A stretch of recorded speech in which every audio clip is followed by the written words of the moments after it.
Ali je res, da so se Sloveni preselili iz Karpatov?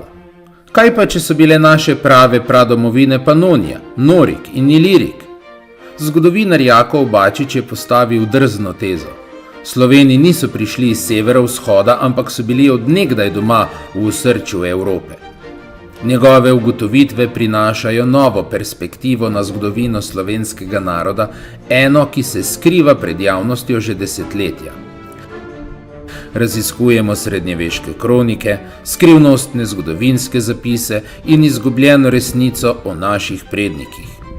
Pridružite se raziskovanju prepovedane zgodovine, naročite se na kanal in delite vsebino, da se glas resnice širi.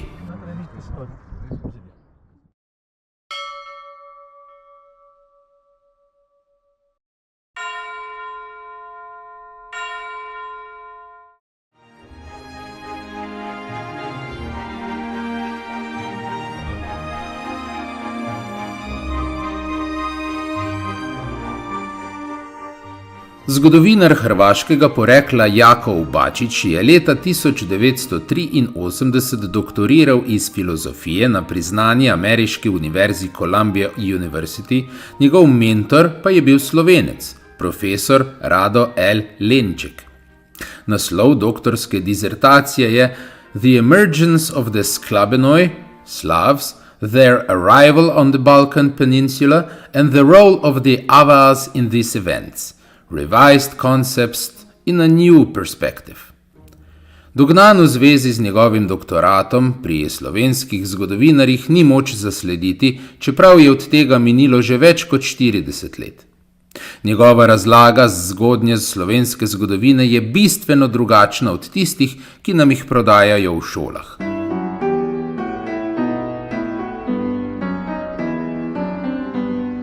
Ob prehodu iz 5. v 6. stoletje se je v zgodovinskih virih pojavilo ljudstvo. Ljudstvo, katerega ime je bilo zabeleženo v grških in latinskih virih iz sredine 6. stoletja kot Sklabenoi in Sklaveni. Bili so bojevita rasa, sovražni do rimskega in krščanskega načina življenja, silno neodvisni in svobodoljubni, željni in sposobni izvajati obsežne vojaške in politične načrte osvajanja in izgradnje države. Njihova zgodovinsko izpričana domovina se je v 6. stoletju raztezala od Novija Dunuma pri današnji Ljubljani in Murskega jezera pri današnjem Oseku na jugu, do izvira reke Visle na severu in do reke Dnester na vzhodu.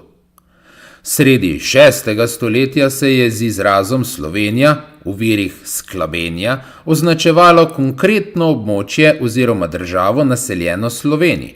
Obsegala je približno sodobno severno Hrvaško, vključno Slavonijo, Republiko Slovenijo, Podonavsko Madžarsko, Slovaško oziroma Slovensko republiko, Južno Poljsko ter dele zahodne Ukrajine in zahodne Romunije. Južne in zahodne meje tedanje Slovenije so bile takrat jasno in ostro določene po narodnosti in veri.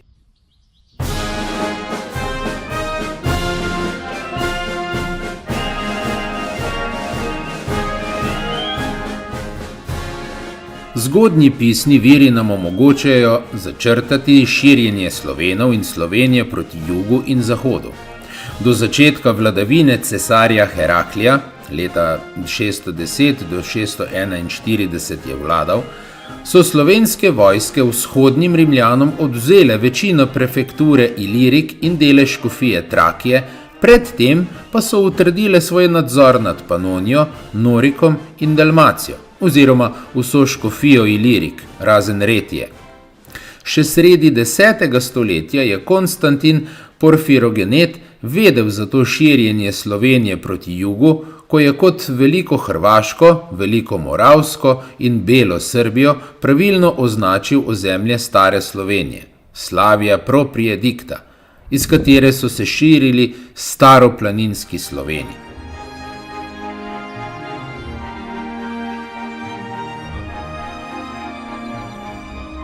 Od 7. stoletja številni pisci omenjajo in opisujejo Slovenijo terra Sclavorum, Sklabenija.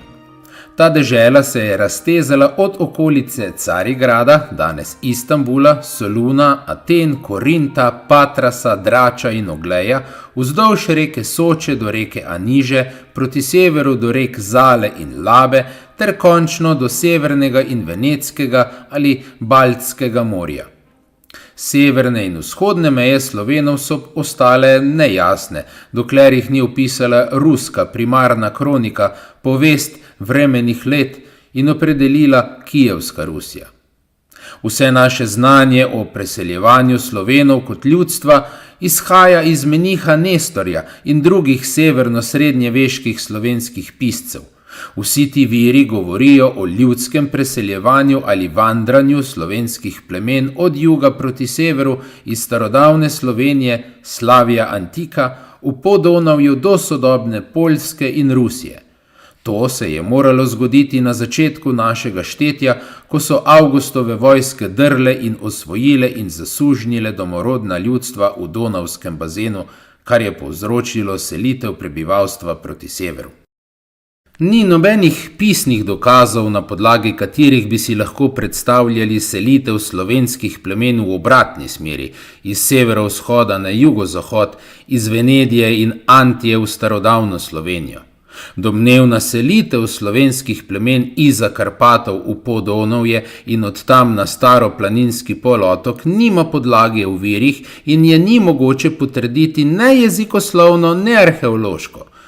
Način, na katerega so Sloveni od Rimljanov osvojili staro planino, ki jo danes imenujemo s turškim imenom Balkanski polotok in ga priključili svoji podonavski Sloveniji, je podoben tistemu, na katerega so Rimljani nekaj stoletij prej osvojili isto območje od njegovih domorodnih prebivalcev in ga priključili svojemu imperiju. Tudi vse druge stare srednjeveške kronike, ne samo povest vremenih let, nedvomno postavljajo pradomovino Slovenov v Panonijo. V najstarejši poljski kroniki Gala Anonima, napisani med letoma 1112 in 1116, je severni del Slovenije imenovan Poljska.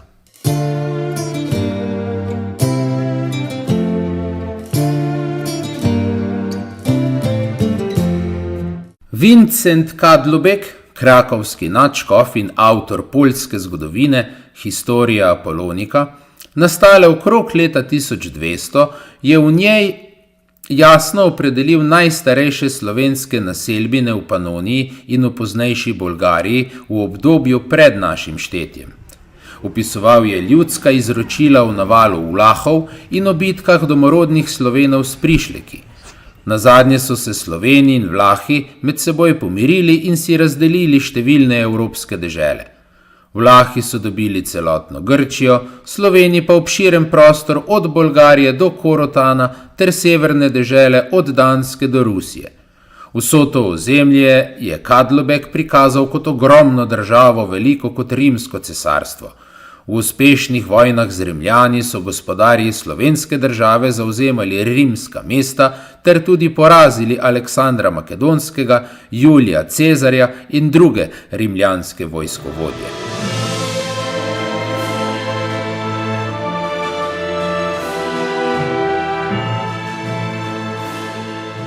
Tudi Boguhval, krakovski kanonik in poznejši poznanski škof, avtor kronike Poljske, Kronika Polonika, napisane v prvi polovici 13. stoletja, govori o razselitvi Slovenov iz Podonavja oziroma iz Panonije. V eni izmed različic rokopisov kronike je za praočeta vseh Slovenov označen Pan, čigar sinovi Leh, Rus in Čeh so vodili selitve Slovenov na Poljsko, v Rusijo in na Češko. Sloveni so se torej selili iz svoje domovine ob Donavi, v Noriku in Iliriku oziroma Stari planini ali kakor pravimo Balkan danes, na sever, vzhod in severovzhod, ne pa obratno, kot nas danes učijo v šolah. Boguhval je tudi izrecno navedel naslednje. V najstarejših rokopisih je zapisano, da je Panonija mati in izvor vseh slovenskih narodov.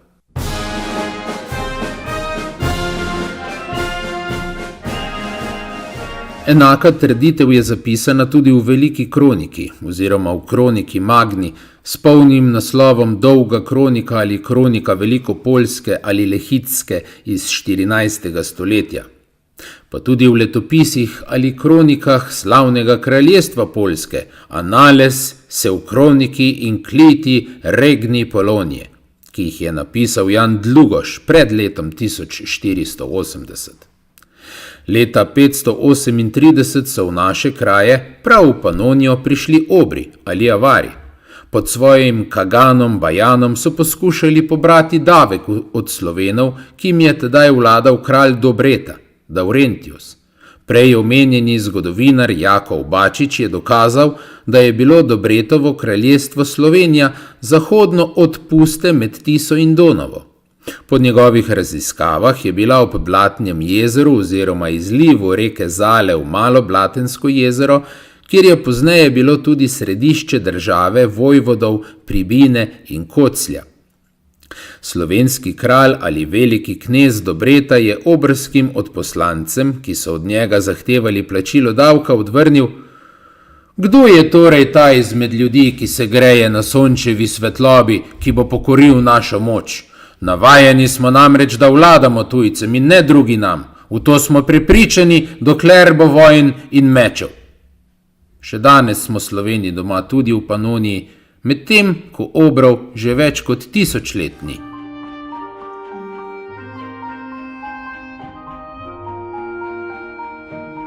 Hvala, ker ste si ogledali ta video. Naša zgodovina je veliko bogatejša in globlja, kot nas učijo v šolah. Sloveniji nismo prišleki, tukaj smo bili od nekdaj. Kaj menite o tem? Delite svoje mnenje v komentarjih, rad bi slišal vaše misli. Ne pozabite, vsako nedeljo zvečer vas čaka nova epizoda prepovedane zgodovine. Kliknite naroči se in vključite zvonček, resnica ne sme ostati skrita. Hvala za vašo podporo, se vidimo kmalu.